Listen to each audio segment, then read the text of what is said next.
For all the kids out there that think they can pull off the same stunts as the nice guys, hey, don't try this at home.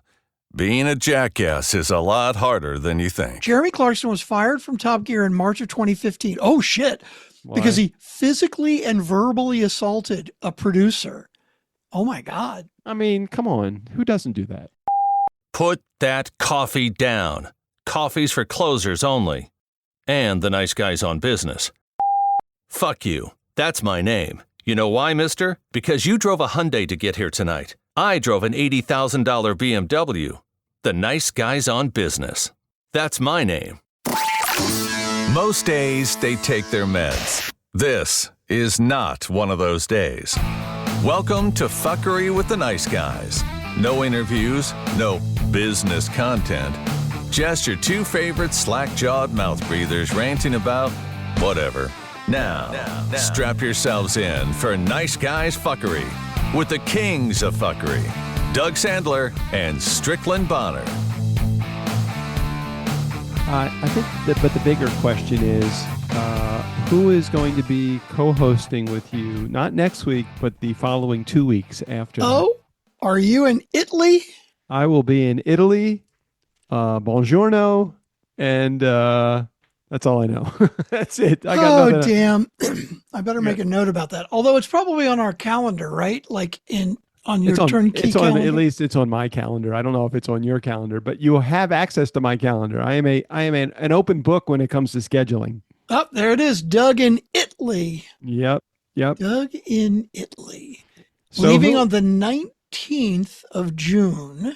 You might have to have one week might have to be a panel conversation with a whole bunch with every community member that wants to participate. And I'm sensing that there might be an Emily Aborn episode that is forthcoming. Well, you'd have to ask her though. I will have to check with her on that. Yeah. Yeah, but she is never short of topics, and she always comes very much like Erica, comes very prepared to the conversation with all sorts of topics and questions and current state of affair and all of that. All of that. And my mug, drinking my coffee. Welcome back. My name's Strickland Bond. On the other side of the microphone, Mr. Doug Sandler. Hey. So we did have the $1 million conversation today with our $1 million new partner, Dennis, and we have everything underway, and everything's looking really good at this point. And this is about the place where most of the time the wheels come off the bus. So it's not like I want to go into this with a negative attitude. I want to be very positive about it. I'm just hoping that everything that we hope is going to happen I know we're going to fulfill our obligation from our side. I know that. Well, we're going to figure out what the workflow is for our obligation first, because it is a bit complicated. There are a number of things. So for those of you that don't know what we're talking about, we are whitelisting our whitelisting, right? Whitelabeling our podcast production services for another company that is going to focus more on selling, and we're going to focus more on delivering great customer service. But they have a pretty complex setup. Which makes me appreciate you that much more. Thank you. What's really interesting is I was listening to their system, and I started hearing Charlie Brown's Teacher when they got to the 18th spreadsheet that I could not believe how many spreadsheets they used. The other thing that was interesting was, and not at all to belittle their system at all, because I'm sure it's a great system and they're dialed into their system, but for such a technology driven organization, I thought that they would probably have more of it would be the other way, that we would have what they have and they would have what we have. I was a bit surprised also at, it's like, well, we're using Box. Well, you got lots of big files, use Box or Dropbox or Google file, whatever. I get that. But then, and then we're using Google Drive for this stuff. I'm like, okay, two different, why don't you just use Google Drive for everything? Right, but okay. Right, And then, then we got this spreadsheet. Okay, and this has all the links, but then that links to this other spreadsheet. Yeah, my God, Oh, and so how do you know when it's within. done? Well, I changed the color from light green to dark green. Woo! Like, oh, that's And pretty you know scientific. me and my color-coded spreadsheets. As long as the colors are blue, Blue. I You're am I okay. am good. But there was many colors on that spreadsheet. I at some point my eyes kind of glassed over, and I was still listening, but I was not under. I couldn't comprehend, which is again why it's so important that you are a part of all of this. Oh, yeah, I definitely will be spending a good amount of time over the next few days Woo. sorting through and translating exactly what it is they're doing and figuring out how to make sure we don't miss anything and Yeah. that we can somehow translate it. And I'd love to simplify it too, but one step at a time. I know, but Strickland, I could see you having a conversation with Dennis and taking it to the next level and just saying, "Look, I'm not forcing this on you at all, but can I just show you our system and what we have?" Because I don't think that there was one thing within their system, with one exception. They said they don't want their clients to look beyond email. They don't want to teach their clients another system because the last thing he wanted was another system for them to Mhm. have to. But at the same time, but doesn't that make it really more complicated for everybody? It just I, seemed like it was more complicated for everybody. I couldn't agree with you more. And I need to dig deeper into their customer service request stuff Yeah. because it sounded like they encourage their clients to email them, which all goes into one central email. Yep. And that email gets forwarded to the person that is supposed to do it. I'm like, that does not feel efficient at all, but that's okay. Again, We're going to figure it all out. we are going to figure it out, and we will either ride along with their system and not make any waves, or we will share with them what we do. Did we have them sign a contract for us? We signed a contract for them saying we would not reveal any of their system at all. But yeah, geez. there are a lot of things that I think could be done much better and easier in Monday.com. But again, we're gonna crawl before we walk, and we'll figure it out. I do love that. I do love that. I have one thing and only one thing that I must do in 25 minutes, and that is take the ribs that are going to be at hour 5 at the top of the hour at hour 5 and take them off, wrap them in a towel, and put them in a cooler. So when they are completely done and settled and rested for an hour after that, I will be ready for a nice smoked ribs dinner. You know, you with your smoker, you cook ribs. It sounds like pretty often. Often, yeah. I've done it twice now. Yeah. And we actually have 2 other racks of ribs in the freezer, but they've been in the freezer for months. Yeah. Like, I like ribs, but we do turkey breast. Yeah. Well, you got your thing. Like every other week. I mean, we've done half a dozen turkey breasts and they are fucking delicious. We did one, Vera did one a couple days ago, and I think we usually smoke it at 250, 260 or so. Well, she did it at 225. 225. Yeah, like that's the magic number. That's slow. That's the and magic then, number. Like for the last 40 minutes, tapped it up to like 340, and oh my God, it was if you delicious. really want to experiment, go down to 205. Put it on 205. You'll probably have to add another hour, maybe 2 hours onto it. But the results and around 2 or 3 hours in, I don't know how long do you generally cook it if you're doing 250? Geez, I don't even know. It's 2 or 3 hours because it's usually like 2.5, 3 pound turkey. Got it. So what I would do is probably an hour with that size. I would probably do like an hour or so into the cook. You've got a good smoke ring already. Wrap them in. Do you do any butcher paper, or have you never done butcher paper? After it's done cooking, we take it out and.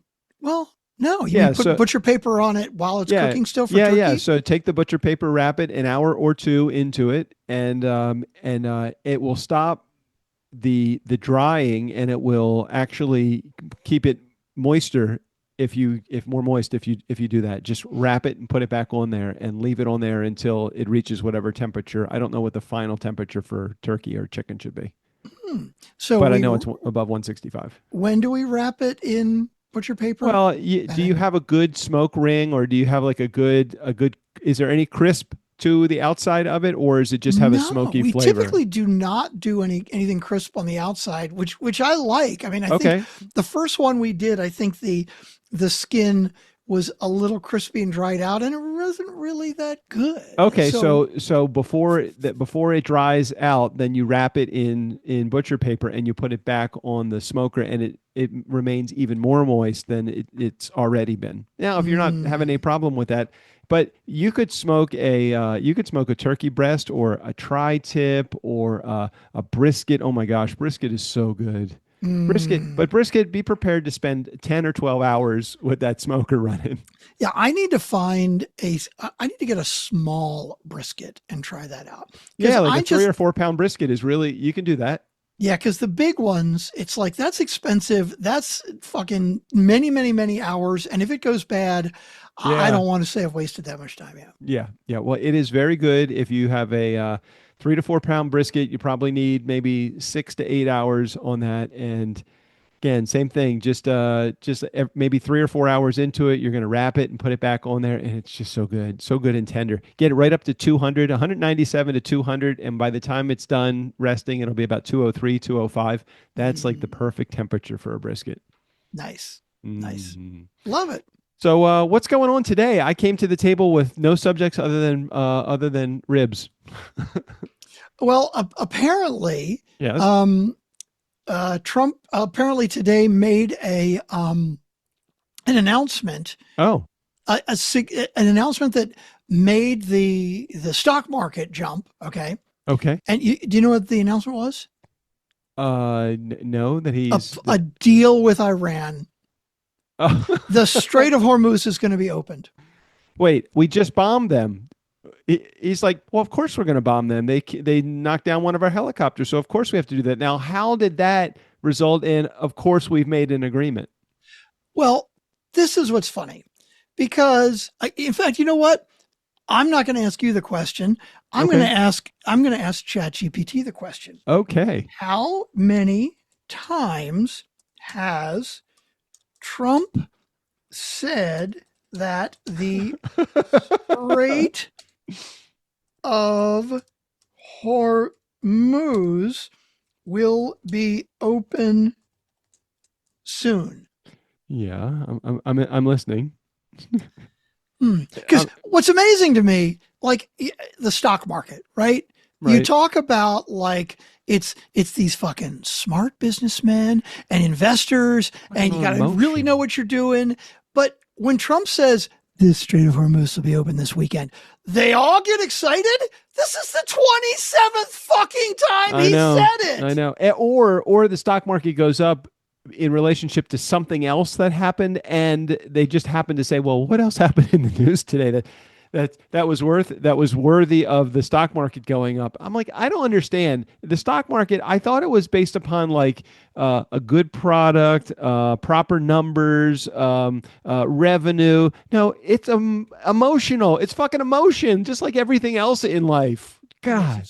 But look, if it jumped almost 2%, 1.86% today, and the S&P went up 1.75%, and all of the stocks that I had apparently have gone, how much did I make today? How much did I make in the market today? Let's take a look. How much did I make today? I'm very curious how the market did. Now, day trader talking right there. Well, it doesn't really matter how much I made today, because it's not like I'm ever going to be cashing out this until I get to retirement today. But $8,100 today.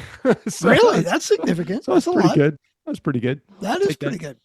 Yeah. Okay. So that was the stock market. But tomorrow, when he says we're going to bomb somebody in, it's going to go down $8,100. Right. Exactly. It doesn't matter. I just want to take the positive days and just cash out those days. The negative days, I wonder how that would work. If every day I took the profit, but on the down days I took nothing, how much would I make in the course of the year? Wow. Only if it was that easy, right? Well, like I want to take the gains when it goes up. I just don't want to deal with the losses when it goes down. Sure, if it was only that easy, we'd all be stockbrokers. Yeah, I guess not. I guess not that easy. God damn. Hey, we might even have some voicemails in there, do we? Well, the 5th, June 5th was last Friday, right? June 5th Yeah. was last. Yeah, we Yes, have Friday. 3 voicemails that Whoa. Ashley put in on June 5th. So Okay. I guess then that means that they are new ones. Yes, they would all be new ones. I think here's what we should do. Let's get right into the voicemails. Mm-hmm. That'll probably give us a little fodder for conversation beyond us making up shit as we go along. Not that that would be Mm-hmm. different than any other week. And then we'll figure out what to do next. And you never know. We might. Well, just keep in mind in 15 minutes I got to go wrap the ribs and keep them on for one more hour. Well, God forbid, maybe we do like a shorter episode today. Okay, let's do that. We can That'll do that. never fucking work. You know that. It'll never happen, you think? No, it'll never happen. But that's okay. We can start with our voicemails and we will take it from there. All righty, here, let's click that, carry the 2, put that over here, and make sure we have this setting right here like that. Very nice. Well, if all my calculations are correct, you should hear something right about now. We got a voicemail from Jared. I said a voicemail from Jared. You know a voicemail from Jared. Nobody else will call. We got a voicemail from Jared. Screw the rest of y'all. All I have to say is thank God. Just thank God. My neighbor, next door neighbor, who we know and love, my next door neighbor, he is going on a cruise with his wife and entire family, and we're going to meet them in Italy, not this coming week, but the end of next week. And yesterday, let's see, what's today? Thursday. So I'm sorry, on Monday, a coyote jumped over the wall and attacked one of his chickens. Attacked one of his chickens. Didn't kill the chicken because she came running out of the house and scared the coyote away. But the chicken does now have maybe a permanent limp. We're not 100% sure. How long do chickens live? At least a few years, I think. Yeah. Because these have lived at least a couple years, and they don't seem old or gray or anything. And how many chickens do they have? Right now they have 7 chickens. I think they had 9, but they lost 2. They lost our favorite one, Whitey. Whitey would jump the fence over into our yard and then peck all of the bugs out of our little garden, which was great because we had a noticeably lesser amount of earwigs this last season that he was alive than we did after she had gone. So we were very sad to see Whitey go. How tall is the fence? Well, Whitey would jump on top of the chicken coop, which was about 4.5 feet high. So I think they can flap their wings enough to get 4.5 feet, then onto the fence and then over the fence. And then the challenge was Whitey, because we have a 5 foot, maybe, let's see, 5 foot, maybe, yeah, 5 foot fence. Whitey could so not if you're jump. standing at the fence, you can see over it? Yes, exactly. I can see over. It's about chin height for me. That's a resourceful chicken right there.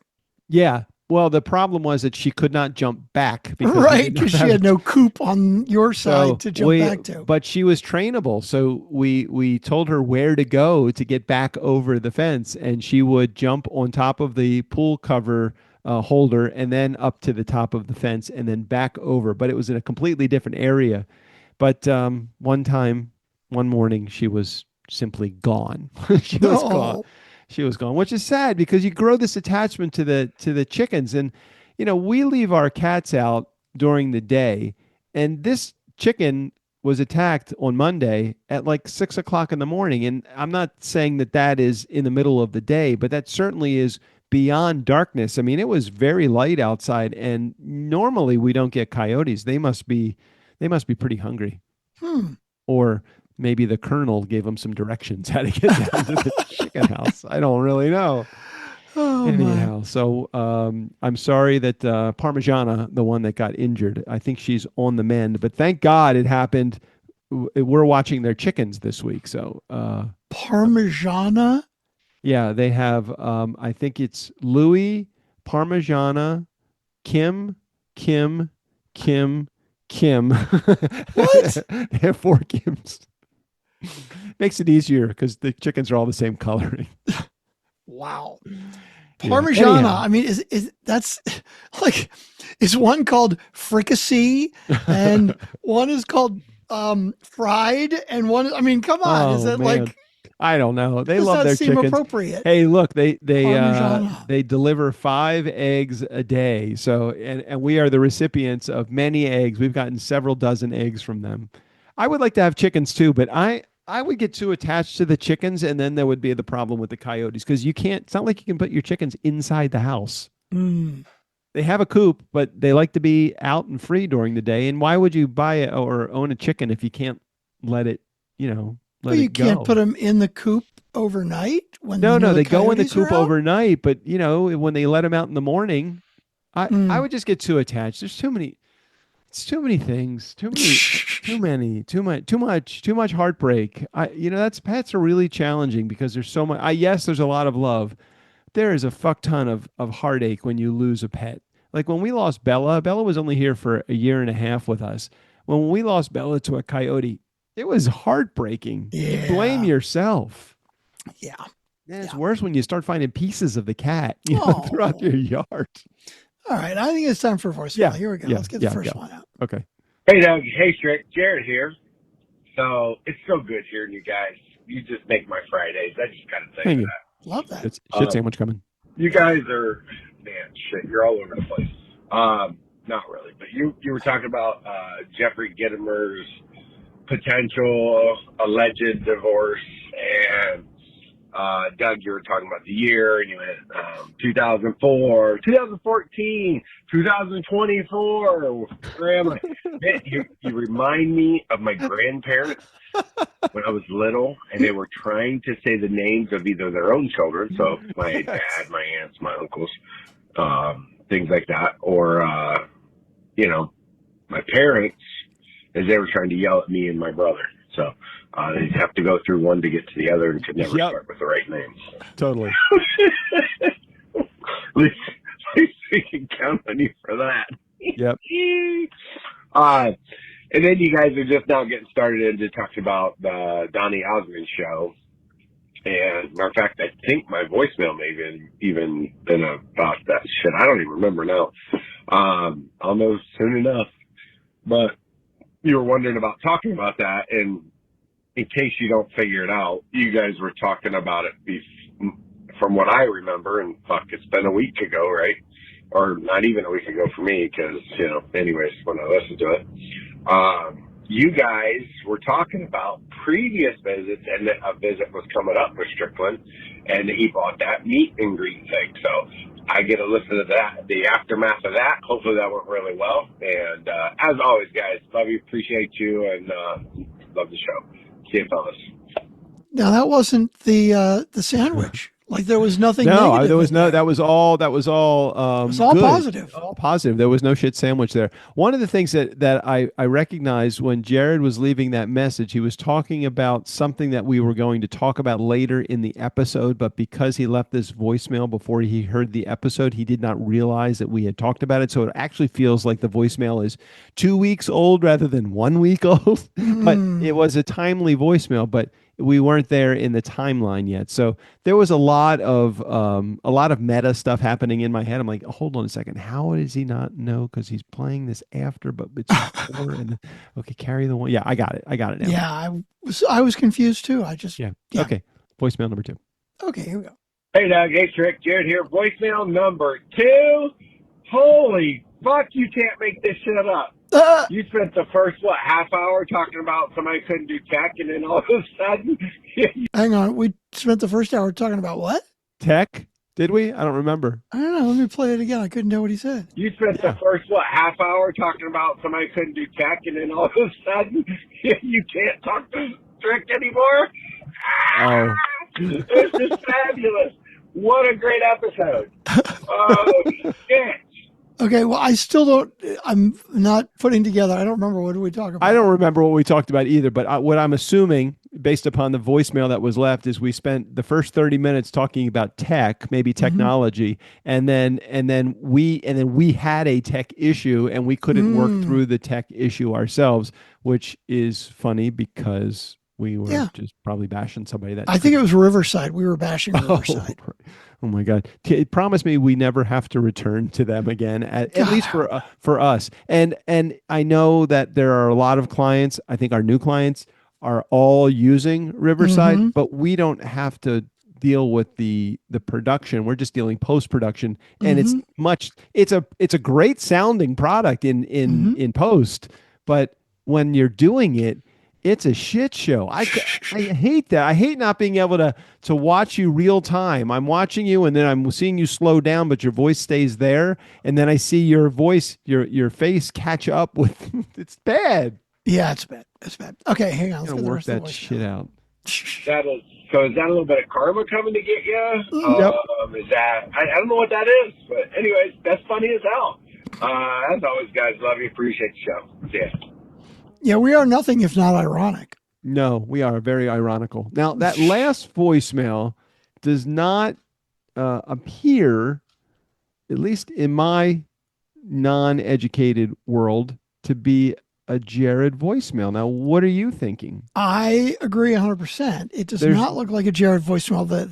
The voice pattern, the visual pattern does not look like Jared. Now, could you... There are some noticeable gaps in that. Now, would you normally just be editing those as we are playing them, or they're not really huge although no, I guess when I zoom in, like, we can get rid of that one. Now the question though is, who actually is it? So it's a combination of who it is, and like you get to notice what, like that. Some of those look like definite ums. Yeah, definitely. I think it's either Erica or Emily.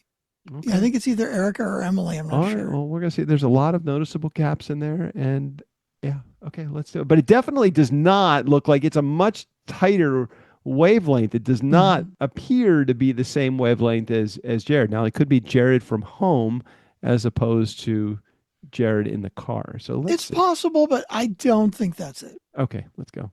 All right, here we go. Hello, Doug Sandler and Mr. Flynn Bonner. It is I, Emily Aborn, hailing from New Hampshire.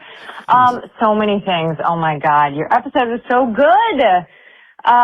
Okay, now I got to say something though right now. Emily, thank you for calling before I even hear what you say. I'm feeling a little obligated now because Jared said what a great episode last week, and now Emily is going to, and now I'm like, well, shit, if we do it kind of short today, we're kind of disappointing everybody. Well, I don't know that anything that I heard led me to believe better is more. It could always be better is concise. Better is actually better in some cases. Could it have been a great episode today? But if we would have gone a half hour as opposed to an hour, this was a fucking awesome episode. We don't know what the better represents, do we? No, but I don't feel like this one has been better so far. Well, wait. But hey, that's just me. Strick, every time that you get up to the plate, are you always swinging for the fences, or do you sometimes just get up to the plate because you're Cal Ripken and you feel obligated to show up today? Oh, damn. Now we're the Cal Ripkins of podcasting. Well, I'm beginning to feel like how many, I would like to know with some sort of accuracy, how many podcasts have over 1,000 episodes, and then how many have over 1,500, and how many have over 1,700 episodes? I would have to think that it is such a small percentage of podcasts that have that many episodes. I'm gonna have to look it up now. But it is the top of the hour. Do you need to go do something? Oh, yes. Could I go do that? I just have to take them off of the smoker. You either going to play? Am I allowed to play Emily's voicemail, or do I have to wait for you to get back? No, I want to hear it. Can you just give me like 3 minutes to do this? Okay, so what you're saying is that I can't play it while you're doing that. Well, you can, but you have to to play it again, though. Well, but what if we don't want to hear it twice? I could, you know what? I could join Zoom on my phone and take you with me. That would be fun. I could. And you can tell us all about wrapping your. That's okay. I can. Meander, wander. Okay. All right. I'll be right shoot back. Shoot the shit for the next 2 or 3 minutes. Let's see. I did ask Chat GPT how many podcasts have more than 1,000 episodes, and there isn't a definitive industry count, but we can make a reasonable estimate. Now, that seems kind of silly because, I thought Chat GPT and Claude, like, they know fucking everything, and whatever they don't know, they could figure out or at least lie about. So it's weird that they're just going to make a reasonable estimate. But they're saying 1,000 plus episodes, that there are 1,000 to 5,000 shows that have more than 1,000 episodes. How about how many podcasts have more than 1,500? Because that's really where we are. 1,500. We're at 1,700 plus episodes right now. So let's take a look. Oh, now this is fucked up. All right. This is why you should not fucking trust AI, right? So when I said how many have more than 1,000 episodes, it's like, there's no definitive industry count, but we can make a rough estimate of 1,000 to 5,000 episodes. Many of them that have exceeded are daily news shows, sports recap shows, niche hobby or educational podcasts. The Daily has well over 2,000 episodes. Stuff You Should Know has over 1,000. That's probably a pretty interesting show. Stuff You Should Know. Car Con Carne. I don't know what the fuck that is. Doug would probably know what it is. Sounds like a car show. Recently celebrated its 1,000th episode. But then I said, how many have more than 1,500? And the first thing it says is a surprisingly useful data point exists for this. Why would a useful data point exist for 1,500 but not for 1,000? That's weird. The podcast analytics site Podscan publishes an episode count distribution across millions of podcasts. Okay, what do we got? 25,000 with 500 to 1,000 episodes. 9,400. Well, I was just telling everybody that when I asked ChatGPT how many have 1,000 or more episodes, ChatGPT said, I don't fucking know. I'm going to make a guess. And here's where my guess comes from. Okay. Wait, does it actually use that language with you? Have you fed? No, it didn't. It said, wait a minute. I just said it. There isn't a definitive industry count, but we can make a reasonable estimate. But then the next question I said was, how many have more than 1,500 episodes? And it specifically says a surprisingly useful data point exists for this. So it's like, there was no data point for 1,000, but a very specific data point for 1,500. Okay. Oh, but then it says Podscan publishes an episode count distribution across millions of podcasts. And as of January 2026, 9,451 have 1,000 or more episodes. I guess then the other question is, how many have more than 1,500 episodes and are still active, meaning they have produced an episode within the last 90 days? Mm-hmm. Huh. Anyway, that was enough of me killing time waiting for you to get back. How are your ribs looking, Doug? The ribs look really good, and I'm sorry if I misrepresented what I was doing. I have already wrapped them. They were being pulled off of the smoker, and now I've wrapped them in towels, and now they are going to be put in. They're wrapped in 2 towels, and they're just sitting on the counter right now. They'll stay hot for about 2 hours. We got a meat blanket or a meat bag. Yeah, what does the meat bag do? That sounds kind of it's like your towels. Sounds a little sexual. A meat bag.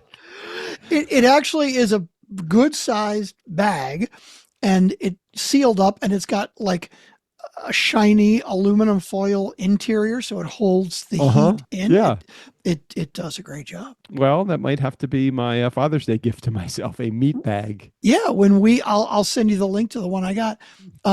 When we take our meat off to sit and settle, which you're supposed to do off of the smoker, it goes in the meat bag and does very well. Yeah. I love this stat. It says one more interesting metric: at roughly 1,700 episodes, you've likely interviewed more guests than 99.9% plus of podcast hosts. Most shows never reach 100 episodes, and even many successful business podcasts stall well before 500. Mm-hmm. Mm-hmm. You're approximately 80 times the average podcast lifetime output. I love that. I love that. What? Right. Well, the big question is, though, it's a really simple 3-letter word. Why? Why have we continued this? Well, many reasons.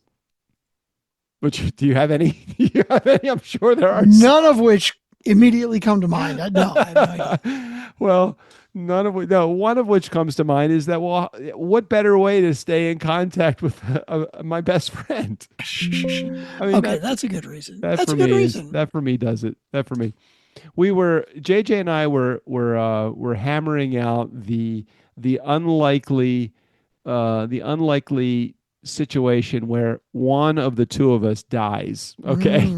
Not me or JJ, you or me. Oh, you or me. I mean, right. I don't know how unlikely it is if you stretch the data point out longer. I mean, I think it's extremely likely at some point. At some point, one of us will die. I agree.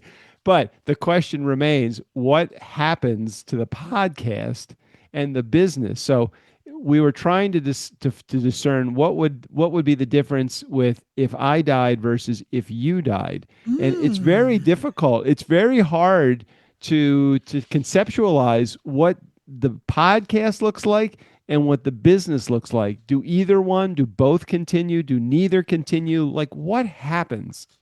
Well, the business would definitely continue. It would just change depending on, I don't know. We have gotten to the point. Clearly, we've specifically built the company so it doesn't depend on either of us very much. Correct. And so I think that the company would still get along fine. And we've got those what is a key man life insurance policies? We have the policies. So in essence, if something happens to both of us, that's why we're not allowed to fly on a plane together. If something happens to both of us, does Ashley get the company? I mean, what the hell happens? Oh, that would be crazy if something happened to both of us. I don't know. Jeez, that would not be good. But you see, if you die, then I get $500,000, which I can buy. I can pay JJ for your half of the company. Correct. Or vice versa. Right. But what happens to the podcast? Let's see. If I died, would you just keep doing interviews for Nice Guys on Business? Oh, God, do I have to? You don't have to. Would you find a new host? The only reason I do them is because you're alive. I don't want to let you down. No, I do like the relationships that I've been able to build and the connections that I've been making out of all of the interviews, even if they don't result in even if they don't have the same purpose that they did, let's say 7 or 8 years ago. But I don't know how I would handle our Thursday our Thursday Nice Guy Fuckery episodes. Would I have a permanent like? When Regis die or did he just retire? Did Regis Philbin still alive? I think he just retired, but I'm going to look that up now. Okay, so when Kelly continued, she had Mark come in for a little while. Then she had wait a minute, who left? Oh my God, he died in 2020. Really?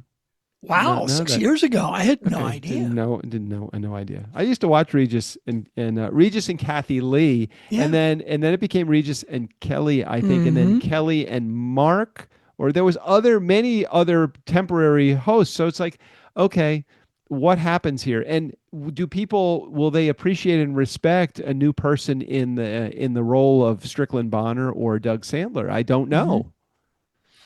Yeah, I don't know what the hell I would do. It just there's nobody that I want to talk to every week. The way I feel like that too. I mean, who would I want to spend an hour yapping with every week? I mean, every once in a while, like I love having like Emily on as a one-off co-host, but I don't know what we would talk about every single week. And the other thing is, we're looking at it maybe a little bit not correctly. Could somebody stomach us as a co-host? We're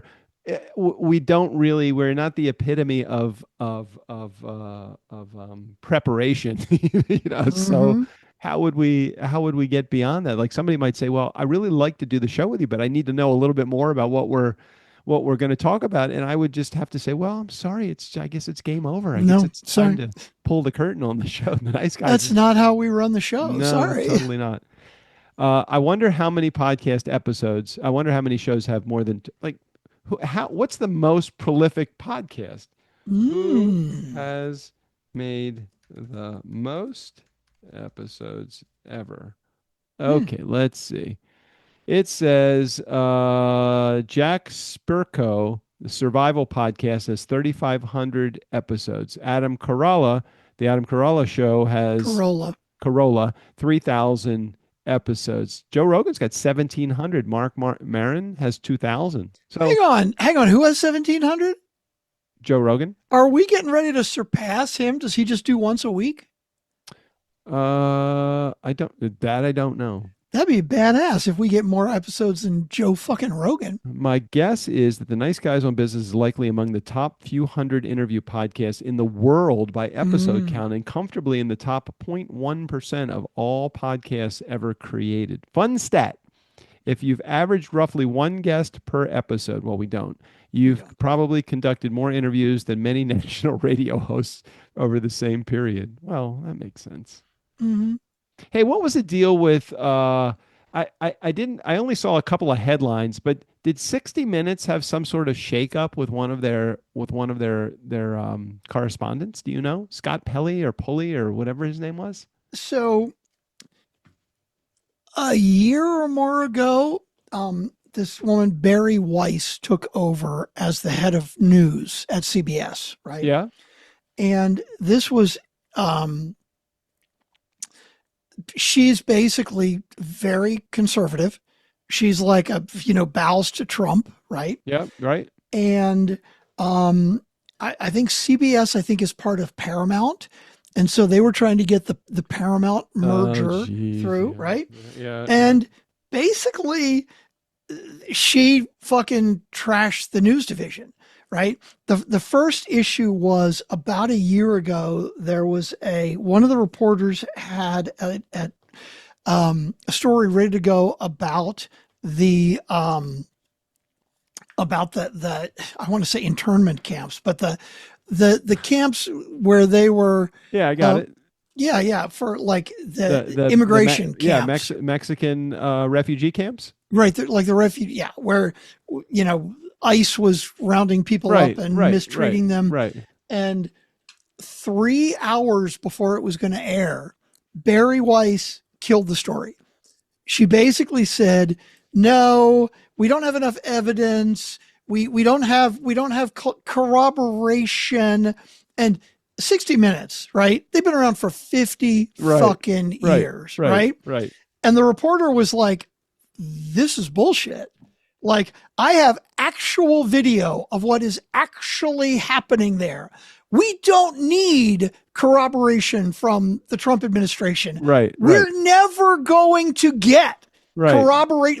They're never going to admit to these things that are happening. I have actual video. I was there with a cameraman." And Barry Weiss was like, "No, it doesn't seem like a solid enough story for me. I think you need to suss it out some more." And she killed it. Again, 3 hours before it was going to air. And 60 Minutes, everybody, they were like, "This is bullshit. You're just kissing Trump's ass, and this is exactly what he wants." And then like a month ago, I can't remember what the specific incident was, but Scott Pelley, I think, has been there forever. And they brought somebody else in or made some other change. And Scott Pelley was like, "Okay, this is bullshit. Like, this is the last straw. Like, you have been pushing the limits and now you're just bowing down to Trump. You're just doing whatever the administration wants because you want this merger to fly through, and this is bullshit, and I'm out of here." I think that also, if I remember correctly, and I'm confirming this through some fact checking that I am doing. There I am doing that fact checking again. Mm-hmm. I think Anderson Cooper just left also, didn't he? He was on CNN, right? I don't know. Oh, I don't know. Oh, because I think CNN is taking over CBS because they own it or something, or it's going to be the same head of news or something. It's such fucking ridiculous bullshit. Okay. All right. So there we are. And you know, Trump walked out on Kristen Welker because he was doing an interview, softball interview, Kristen Welker of Meet the Press. Right. And she asked a question that was a little harder than a softball question. And he goes, interview over. Well, she brought up, she said, so why are you saying that there's a problem with the elections in California right now? Yeah. And he's like, it's all fake. It's they're rigging the elections in California just like they did in 2020. I won the election in 2020. They're rigging it all. And Kristen Welker, she basically said, where's your evidence? I mean, that's a fucking hardball question, right? Like, where's your evidence? And he's like, there's plenty of evidence. There's so much evidence. I can't even see. There's a mountain of evidence. And she's like, where's the evidence? Tell me. And he basically stormed out. He's like, this is fake news and I'm not going to do this anymore. And goodbye. I'm out of here. It's insane. It's absolutely nuts. Did we play the rest of Emily's? No, here's the rest of it. Okay. Let's get on to happier conversations like Emily's voicemail. Okay. Hello, Doug Sandler and Strickland Bonner. It is I, Emily Aborn, hailing from New Hampshire. So many things. Oh my God, your episode was so good. Okay, so I can't wait to hear Doug's report about how it goes with the truck. Oh, by the way, it has been forever since I called. I just looked back in my call log. April 24th, 2026. Cannot wait to hear how it goes with the truck rentals. Definitely going to need an update on that. Loved hearing from Jared and have to say I also got sappy with the story about Vera and Donny Osmond. And I just think, here's what I want to say to both of you. First of all, Strickland, thanks for being so sweet and so great. I did love Vera's invitations. They are a work of art, a masterpiece, truly stunning. Jason said it as well. And you two are just the sweetest. So I want to say thank you to Strickland for all his kind, positive words. I also loved meeting you both in person. I also wish we all lived closer. I know. Because I feel like we'd have so much fun. And then, Doug, there was a compliment I was going to give to you that was outside of the first one I gave to you. I think about just how, I know what I was going to say. Yes. So innovative and so creative with the truck idea. But also, I just admire your go with the flow attitude. I couldn't, if I was, oh my God, that having people in my vehicle and not knowing who those people are or where exactly I'm going. I mean, that sounds like my worst nightmare. It's my life. And I just admire how laid back you are, how go with the flow you are. I mean, you're OCD in your own ways, obviously, but for the most part, you're very, very cool, calm, and collected. So anyways, just want to give you both a little nice positive words today. I think we all need some more positive words. Makes the world go round. You know what I mean? Especially in the crazy times that we're living in, as they say. Okay, I'm feeling wacky today, but I just want to call and appreciate you both and can't wait till next week and goodbye. Thanks, Emily. Wow, that's what we forgot to talk about. You have to tell us about your experience. Yeah. So I took my car up to the local hotspot in the morning called the Duchess. Sorry, I was blanking on the name of the restaurant. And that's where everybody that is visiting town usually goes to the pastry shop. And I got a prime spot right in front of their 4 tables that they have outside. And then I promptly took one of the 4 seats and just sat there 5 feet away from my Mustang. I did not take the truck. I hung an alligator clip chain on a double-sided sign, and I think I showed you the sign, Strickland, that basically said "for rent." So you used the generic "for rent" sign? I did, and while I didn't get anybody to text me, I got a bunch of people that came by and took pictures of themselves in front of the car, not knowing that I was sitting right there. So every time somebody would take a picture, they'd kind of they'd look around first, and then they would see that nobody was there that maybe looked like they were in charge of the car. And then they took a couple of pictures. And then I said, do you want to get in it to take some pictures? And they would laugh and they'd say, oh, that's your car. Or that's pretty much went down about 3 or 4 times on Saturday or Friday. I can't remember what day I did it. I think it might have been Saturday. And didn't get anybody to text me that they wanted it, but I did get a lot of people tell me their Mustang story. So I thought that was interesting also. You know, everybody's got to think about when you were in, like when I was in high school, there was one guy that had a 65 Mustang that would, a coupe, not a convertible or fastback, but a coupe. And he would bring it in the parking lot and he'd like do donuts and, you know, all this stuff, you know, burn the wheels and do all that, whatever. And that, I just thought it was a cool car. So that's like a Mustang story. So everybody wants to share their Mustang story with me. I think I got more people that sat down at the tables next to me and I was listening, hearing their conversation. And they were like, hey, where should we go to dinner tonight? I'm like, well, here's a good place to go to dinner. And they said, if you don't like this place for dinner, then there's a more casual place. So I was like Mr. Ojai on Saturday, but no rentals came as a result. I did, however, take the truck out on Friday, and I got somebody that texted me that said that they wanted to buy the truck. Now, hang on. You sold 2 trucks 2 weeks ago, right? Correct. I sold 2 trucks 2 weeks Which means you ago. have 2 more. I have 2 more trucks and my Mustang, but neither the truck or the Mustang are for sale. And the one that's on my driveway in disrepair right now is not for sale yet. So they wouldn't know that they could even buy that one.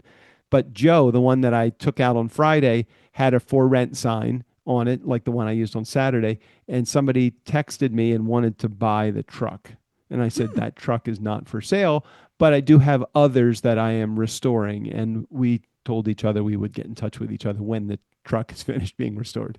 Nice. You didn't make him give you a price for Joe? No, because that truck is not for sale. I am not selling Joe at any. I mean, if somebody said, I will give you $50,000 for Joe. Oh, God.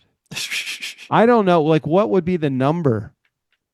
Yeah, maybe 50 grand. But nobody's going to offer me $50,000 unless they're just stupid. Now, I do have an interesting story about what's happening tomorrow. Now, tomorrow, well, actually today, as of the day that this airs, today is Ferrari rental day. Oh, yeah. You were telling me about that. Yeah, so I don't even have to go. I have a guy that's delivering the Ferrari to a sound and film studio in Los Angeles, and they're going to take pictures with it for 3 hours, and then they leave, and then I get paid. And I like so that. They're not driving it anywhere. They're just doing still photos. This is not a driver. This is you can't even move it. This is a one location shot, so they have to. Any shots that they do beyond what I've told them is going to be done, they're going to charge us more for it. So is it a one location shot because the car doesn't actually drive, or because the contract says if you move it? The contract is one location, one location, doesn't matter how many models, but no driving, one location shot. So if they wanted a different like angle, they could do that, but they can't move it to like another like another studio. And you said it's like a mid 80s 82. Magnum PI Ferrari. Here, hold on a second. Let me share my screen. Okay, I am sharing my screen. Let me move that. Here is nope, that's not it. Sorry, that's a different car. They were looking at that one first. Oh, that's a Corvette. That's the new Corvette. Yeah, here it is. Yeah, totally. It's the 80s. right. Magnum PI, right? Magnum PI. You know what's funny? You know what that shape also is? What was that Ford in the 80s? The tiny one. Ooh, not a Ford. Are you talking about the MR2? No, it was a Ford, and it was like sporty, but it was. Oh, right. What the hell was GT? Shit. What the hell was that? Not the Ford? GT. Hold on. It's like the budget version of this Ferrari. Yeah. Okay, hold on. What the hell was it called? I had a friend that had one in college. That looks like Ferrari. Ford versus Ferrari. The Ford G. Now here's a Ford GT. This looking guy right here. No, this was like a factory model. What the hell was it? It was really. This is the GT40. I don't know. I wonder what it is. You know the one I'm talking about, though, right? I thought you were talking about this. Not Fiero, Ford Fiero. Oh yeah, yeah. Right? Yeah. Doesn't it look like that Ferrari? It's funny. I never thought about the name. Yeah, this is what you're. Right? There it is. That's it. It looks like that fucking 80s Ferrari with the square front, right?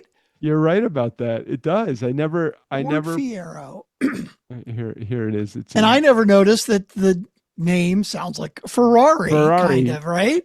Well, I think Fiero isn't that fire? I guess. I don't know. You ever watch the guys, the 3 car guys that had the British show for a while? No. The racing, not racing show, like they review cars and shit. Not like Motor Trend. You're talking about something else. No, I know you know the show because they got fired from the British show after doing it for years, and then Amazon picked them up and they did the Grand Tour. British show. What the hell was the name of the show? Amazon. It's 3 guys who were all like car. It's the Grand Tour. I don't know. Well, the Amazon, it's the same 3 guys on Amazon. It's called the Grand Tour, but there's a show that they did on the BBC for years before that. Jeremy Clarkson is the main. Jeremy Clarkson, Richard Hammond, and James May. Right. What's the British show they were on? The famous British trio, Grand Tour, available on Amazon Prime. What was it called? BBC's Top Gear.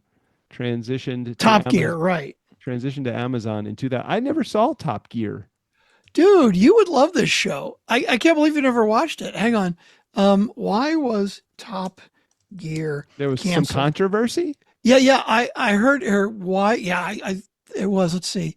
He was fired. Jeremy Clarkson was fired from Top Gear in March of 2015. Oh, shit. Why? Because he physically and verbally assaulted a producer. Oh, my God. I mean, come on. Who doesn't do that? How many times have we physically and verbally badgered our producer? Wait a minute, and following his dismissal, co-hosts Richard Hammond and James May resigned in solidarity. And then the trio, along with executive producers, subsequently moved to Amazon Prime to create the Grand Tour. You should watch an episode of the Grand Tour. So it's hard to describe because it's these 3 guys and they're car enthusiasts, right? And they apparently were all 3 writers for car magazines before the Grand Tour before the Top Gear ever started. Right. And they're very funny. And Jeremy Clarkson is like, drives it along. And then the other 2 guys are sort of both sidekicks. But they just do this funny, stupid shit where they'll get ridiculously expensive cars and review them. But then they do it's hard to describe. It's very unique, but it's very funny. I think you would really enjoy it. Isn't that what we do? We do ridiculous shit with no purpose. But that's it. I think that parts of what they do are similar to what we do. The only difference is we don't get car companies to let us borrow, $400,000 cars to drive around and play with. I think here's where we're missing out. I mean, I really think that this is really where it is. I think that we have the substance. I think we have the right content.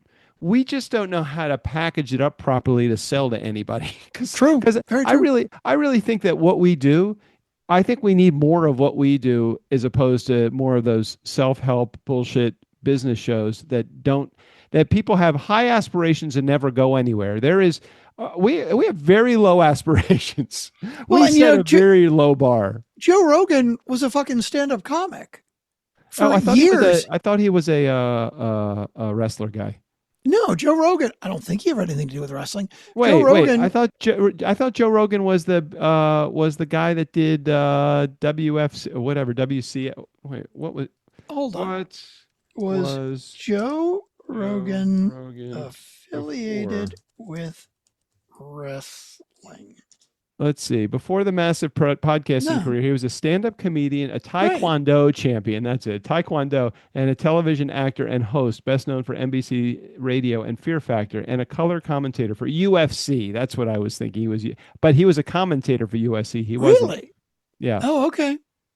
I mean, I don't understand. The thing is, he got his start as a stand-up comedian and got pretty well known for that. And then he did Fear Factor. So he was basically a reality TV show host, right? Yep. And now he's got this fucking podcast, and it's like the most listened to podcast in the world. And why? Because he's some expert in something? No, he's a fucking comedian. No. But I think he's a comedian. He's a guy that takes a stand on stuff. But I also think here's the biggest challenge for, and I'll call us, maybe a little tongue in cheek here. I'll call us normal people. Here's the biggest concern and the biggest challenge for normal people like you and me. And Emily, I'll even put you in this category too. You, me, and Emily, and most of the people in our community are normal people. We don't come to podcasting with an audience of millions of people.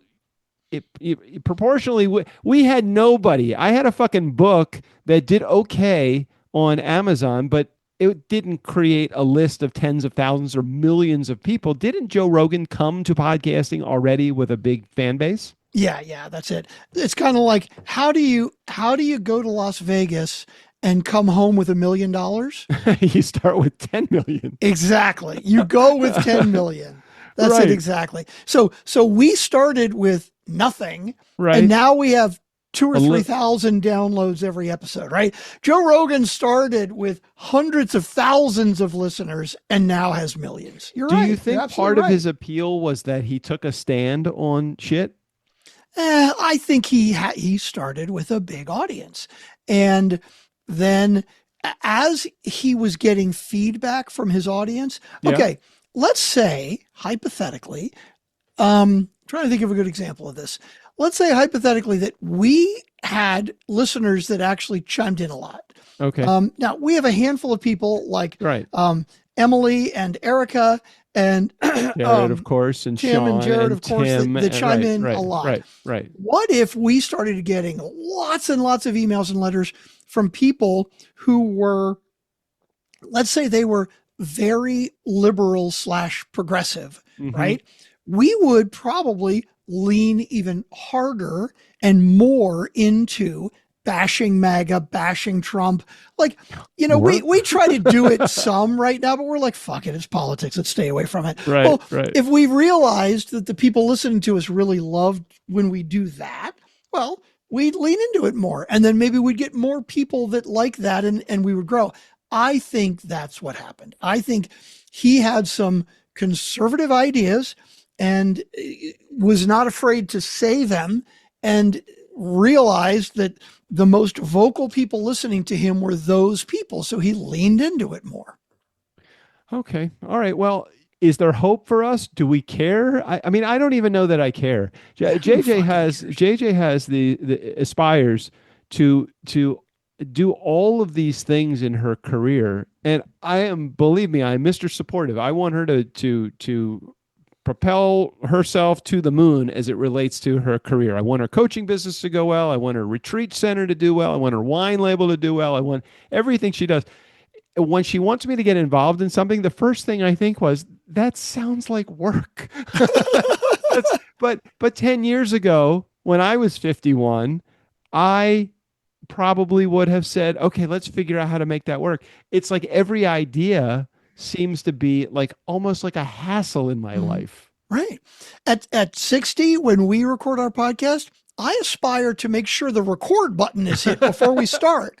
And we don't always accomplish that either. Oh, by the way, I did that interview with the guy from Sub Summit that we did not record properly, and I dropped it into Monday.com. Appreciate that. Yeah. I did give you the add-on intro for it as well. Oh, nice. Appreciate that. Thank you. I try to make your job easy. Yeah, really appreciate that. At some point during Sub Summit, the conference that we went to, I would like, before we started the interview, I ducked my head backstage through the curtain and said, "Hey, Strick, don't forget to hit record here."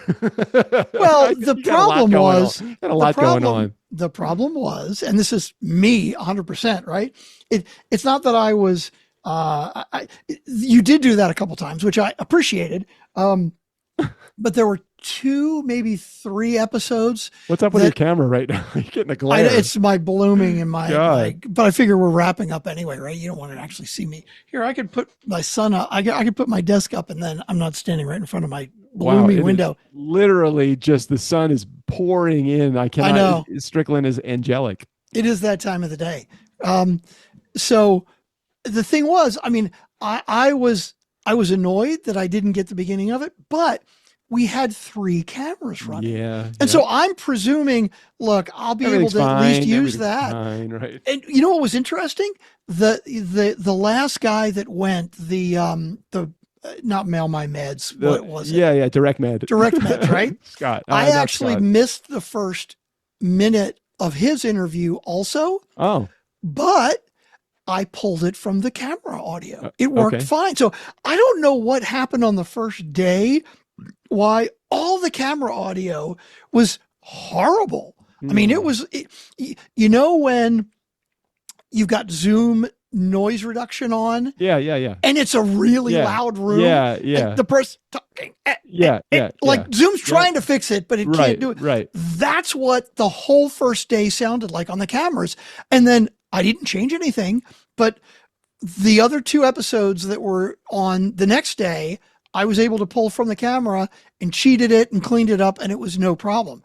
So the lesson learned was that we are going to use lapel microphones with everybody and just have the record button hit the entire time. And that way we're not worried about missing a record button. Right. Because the other one was there were so many people that are like, they're talking and then they're like, hey, oh God, no mic presence at all. No mic presence. Yeah. And so when I'm trying to mix live, like I'm trying to crank them up in the mixer and make sure it doesn't feed back and all this other shit. But I'm also worried that, okay, on the recording, which we're going to present later, what's that going to sound like? And you know what? We need to think of those things independent of each other. So yeah, I just want to clip on the lav mics, use that for the podcast. Yep. And then separately, I'll have my mixer and I can mix sound just for what's happening while we're there and not worry about the recording. Is it universal speed of sound? Like if you hit record on a digital recorder and you have a camera going, can you always sync it up? Always? Well, it depends on what you're trying to sync to. Like, you know, in Hollywood, they get the clap thing, right? Right. So the reason they do that is because they'll have, let's say, 2 or 3 cameras running, plus they've got an audio recording that's totally independent. Yep. So when you get a very sharp sound like that, it's easy to sync it all together. Now, what we have to do, in fact, this is what I had to do with our camera, our video editors, is I have to do a mix of the audio for them, which is a good clean mix, but I don't cut out any ums or ahs or anything. Right. You can't. Because they have to sync the video with that. So they have to visually look at somebody's mouth move and then sync it with when they hear it. Now, could we do a clap at the beginning of each episode, which would help them? Yeah, it would help. But, you know, they're talented. They can figure it out for themselves mostly. And I don't know that when you do audio, you don't have to worry about any of that shit at all, right? It's just when you're doing video, because you've got to sync up mouth movement with audio. Right.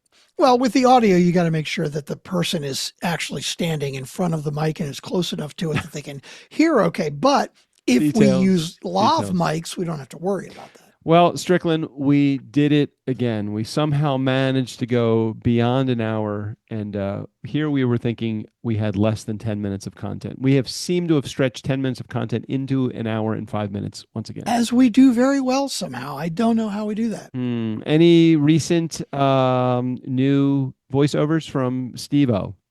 No. Okay. He was supposed to book on the Nice Guys on Business. Yeah, he didn't do that. You might have to harass him. I think you have a tighter relationship with Steve-O than I do, but it would be great to get him back. And I think it would be really good to have a video interview with him as well. That would be super fun because I don't think we have him on video. for those of you in the Facebook group, you've probably seen pictures of him, like still pictures. He met Tennessee Tim in person. I've never met him. You've never met him either, have you? In person? I don't believe I have. If you're not in the Facebook group, go to niceshortcut.com and we'll let you in. I am re-emailing Steve O'Brien now with your link to remind him that he said he was going to be on the show. And yeah, right there. And if you do want to see a early stage video that Strickland and I did, just go check out episode 200 of the Nice Guys on Business. That was a classic. Oh my God. Episode Where is 200. that video? Is that posted somewhere? I don't Did know. we even save the file? Because we did videotape it. We had to have. That would be the greatest thing to post onto YouTube. We should should put that on the YouTube channel. Yeah. Episode 200. If you want every fucking laugh in the book, we had a sponsor, Mantra Munchies. I believe that was our sponsor. We had a videographer. I think that was Gary, if I remember correctly. We had multi-camera set up, and Gary was doing a mix. And that was in the basement of your house, I think, in the basement of my house. And if I remember correctly, I was pretty drunk by the end of it. I think we were drinking while it was going on, if I remember correctly. Where would we even find that? Like, you have one note. That's it. I don't even fucking know where to look for it. But I am now going to try to hunt that down. Yeah. All right. Because you were there, right? We did it. We were both living. It was in my basement. We were living. I was not living. It was not Beavis and Butthead. I was not living in Strickland's basement. I was living probably about a mile down the road from where Strickland was living in the Ellicott City, and he was in Elkridge, and Maryland. And I came over. There was so much complexity it was ridiculous how much effort we put into that production. Yeah. Yeah, it was fun though. And all right, let's head out of here. I got ribs to get to in the meantime, unless you have anything else to cover. No. Steve O'Brien, go ahead and take us out of here. For the Nice Guys on Business, I'm Steve O'Brien. Fill up your week with the Nice Guys. Trust me, this is going to hurt me a lot less than it's going to hurt you.